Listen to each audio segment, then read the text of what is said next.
Pandemi COVID-19 yang masih membayangi kita semua memberikan tantangan yang luar biasa di setiap sektor dan lini kehidupan, termasuk di Sekretariat Jenderal. Namun demikian, dengan menjalankan protokol kesehatan dan vaksinasi, Setjen menjawab tantangan tersebut untuk terus melakukan inovasi secara berkelanjutan dan implementasi budaya kerja. Dan pada akhirnya, Setjen dapat menutup tahun kinerja 2021 dengan baik dengan menorehkan berbagai capaian dan prestasi yang patut dibanggakan. Penyelenggaraan Hackathon 2021 sebagai pendukung akselerasi transformasi birokrasi, kompetisi ide inovasi Setjen atau KIIS sebagai ajang untuk mengumpulkan ide-ide inovasi dari talenta Sekretariat Jenderal. Selain itu, masih ada profesi keuangan Expo 2021 yang diikuti oleh profesi akuntan, profesi penilai, dan profesi aktuaris. Lalu, Ministry of Finance Organization Index atau MOFIN sebagai survei penilaian kesehatan organisasi. Terakhir, puncak peringatan Hari Jadi Setjen yang ke-76 yang mengusung tema Bergerak Bersama, Bahagia Bersama menuju Kemenkeu 1 yang terpercaya. Indonesia juga menjadi tuan rumah penyelenggaraan KTT G20 Recover Together, Recover Stronger. Presidensi G20 Indonesia memberikan banyak keuntungan, di antaranya menunjukkan leadership Indonesia di forum global, memperkuat citra positif, dan membangun confidence terhadap pembangunan Indonesia, menjadi sarana showcasing kemajuan pembangunan Indonesia, serta menarik investasi. Kinerja dan capaian Setjen berbuah manis dengan berbagai macam penghargaan dan juga predikat yang telah berhasil diraih. Antara lain, pertama, Kemenkeu berhasil mendapatkan 3 penghargaan di BKN Awards.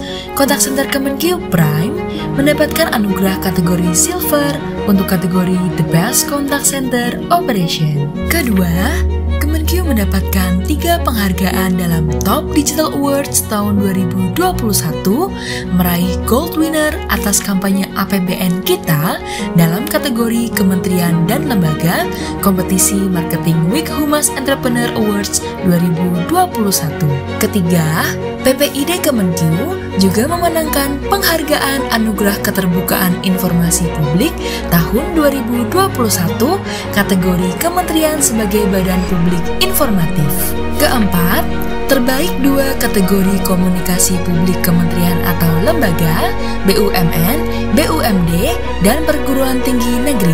Penghargaan diberikan oleh Menteri Komunikasi dan Informatika selaku pembina Bakohumas. Kelima, terbaik 2 kementerian lembaga teraktif dalam persidangan pengujian undang-undang dan sengketa kewenangan lembaga negara tahun 2021 pada Anugerah Konstitusi bagi Kementerian Lembaga Teraktif tahun 2021. Keenam, penghargaan kinerja anggaran terbaik pada kelompok pagu besar dan kementerian negara atau lembaga yang kinerja anggarannya termasuk dalam kategori sangat baik dengan nilai di atas 90. Dan ketujuh, meraih predikat A dengan nilai 88,69 untuk nilai Lakin Kemenkeu tahun 2020. Meraih predikat opini wajar tanpa pengecualian minimal 10 kali berturut-turut atas pelaporan keuangan BA015 berturut-turut sejak 2011 dari Badan Pemeriksa Keuangan. Capaian kinerja yang diraih oleh Setjen sepanjang tahun 2021 juga menunjukkan bahwa Setjen secara kontinu memberikan kinerja maksimal di tengah berbagai tantangan yang ada. Pelaksanaan Internal Job Vacancy atau IJV sebagai pembinaan karir, pengembangan kompetensi, dan potensi pegawai Kemenkeu. Selain itu, terdapat program Kemenkeu 1 sebagai upaya untuk mewujudkan penguatan kolaborasi budaya dan sistem di lingkungan Kemenkeu. Eksis sebagai ruang kerja kolaborasi yang dapat digunakan seluruh pegawai Kemenkeu, akselerasi budaya kerja New Way of Working menjadi Collaborative Ways of Working, dan penyusunan rancangan undang-undang pelaporan keuangan. Terakhir, sebagai bentuk komitmen dalam memberikan pelayanan yang profesional, Kemenkeu menyediakan layanan informasi melalui Pusat Kontak Center Kemenkeu Prime. Jadi ini yang saya ingin sampaikan pada hari jadi Sekjen yang ke-76. Jadilah organisasi yang tadi disebutkan supporting atau yang disebut organisasi pendukung yang betul-betul bisa tidak hanya pasif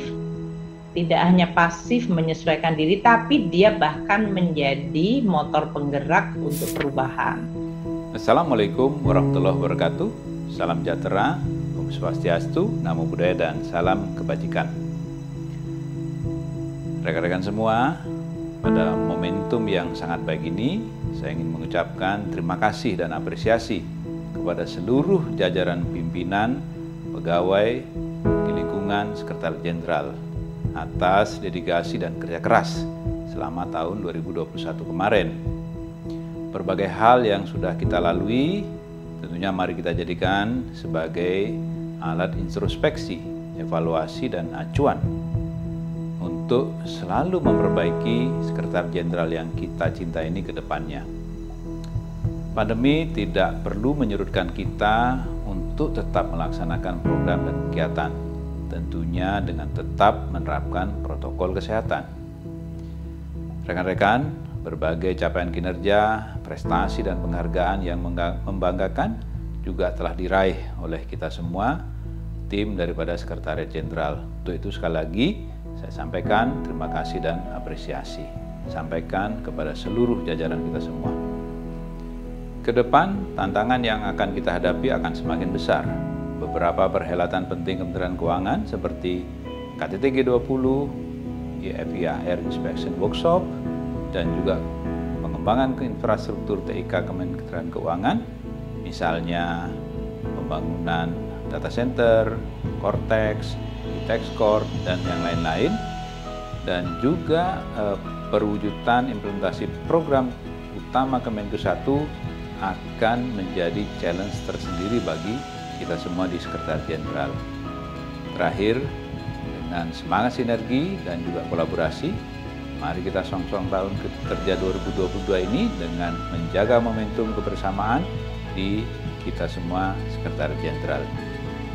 Terus tingkatkan kerja keras untuk Kemenku 1, Kemenku yang terpercaya. Sekjen menaklukkan tantangan menuju kinerja yang lebih baik. Wassalamualaikum warahmatullahi wabarakatuh. Mari kita dukung terus komitmen Sekretariat Jenderal menjadi unit penggerak utama penyempurnaan berkelanjutan untuk Kementerian Keuangan. Sekjen menaklukkan tantangan menuju kinerja lebih baik.